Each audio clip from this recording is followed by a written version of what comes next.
Pulmonary hyper tension are pulmonary artery hyper tension అంటే ఏంటో ఈరోజు తెలుసుకుందాం. సో మామూలుగా బ్లడ్ ప్రెషర్ ఆర్ బీపీ గురించి మీకు తెలిసే ఉంటుంది. రెగ్యులర్గా మీరు ఏదైతే బీపీ మానిటర్ చేసుకుంటారో, చెక్ చేసుకుంటారో, బీపీ ఎక్కువగా ఉంటే బీపీ వచ్చిందంటారు అండ్ బీపీకి మందులు మనం వాడతాం. అలాగే ఏంటంటే మనకి ఊపిరితిత్తుల్లో రక్తనాళాలు ఉంటాయి. సో ఊపిరితిత్తుల్లో ఉన్న బ్లడ్ వెజల్స్లో ఉన్న బీపీ, సో దాంట్లో ఉన్న బీపీ కనుక పెరిగింది అంటే దాన్ని మనం పల్మనరీ ఆర్టరీ హైపర్ టెన్షన్ అంటాం. సో ఇది ఎందుకు వస్తుంది? సో ఇది చాలా కారణాల వల్ల వస్తుంది. లంగ్ కాజెస్ వల్ల వస్తుంది, హార్ట్ కాజెస్ వల్ల వస్తుంది, ఇడియోపతిక్ అంటే ఏ కారణం లేకపోయినా కూడా ఒక్కొక్కప్పుడు ఈ పల్మనరీ ఆర్టరీ హైపర్ టెన్షన్ అనేది వస్తుంది.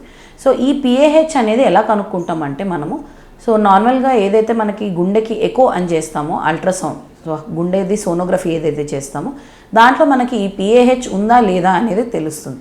అలాగే అండర్లయింగ్ గుండె కానీ లేదా ఊపిరితిత్తుల డిసీజ్ కానీ ఉంది అంటే మనకి ఈ పిఏహెచ్ గల కారణాలు ఏంటి అనేది తెలుస్తుంది. ఫర్ ఎగ్జాంపుల్ ఇప్పుడు చాలామంది పేషెంట్స్కి లంగ్ డిసీజెస్ ఉంటాయి.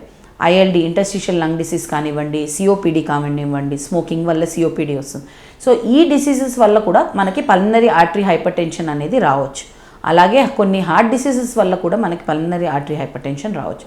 సో ఏ డిసీజ్ వల్ల వచ్చింది అనే దాన్ని బట్టి మనకి ఫర్దర్ ట్రీట్మెంట్ ఉంటుంది. సో దాన్ని బట్టి మెడికేషన్స్ ఉంటాయి. సో ఈ పల్మనరీ ఆర్టరీ హైపర్ టెన్షన్ అనేది వెరీ ఇంపార్టెంట్ అండి. సో దీన్ని మనం ఇగ్నోర్ చేయకూడదు. సో ఎకోలో మనకు తెలుస్తుంది వెదర్ మైల్డ్ ఉందా, మోడరేట్ ఉందా, సివియర్ ఉందా అనేది తెలుస్తుంది. దాన్ని బట్టి మనం ట్రీట్మెంట్ అనేది కూడా ఇస్తాం.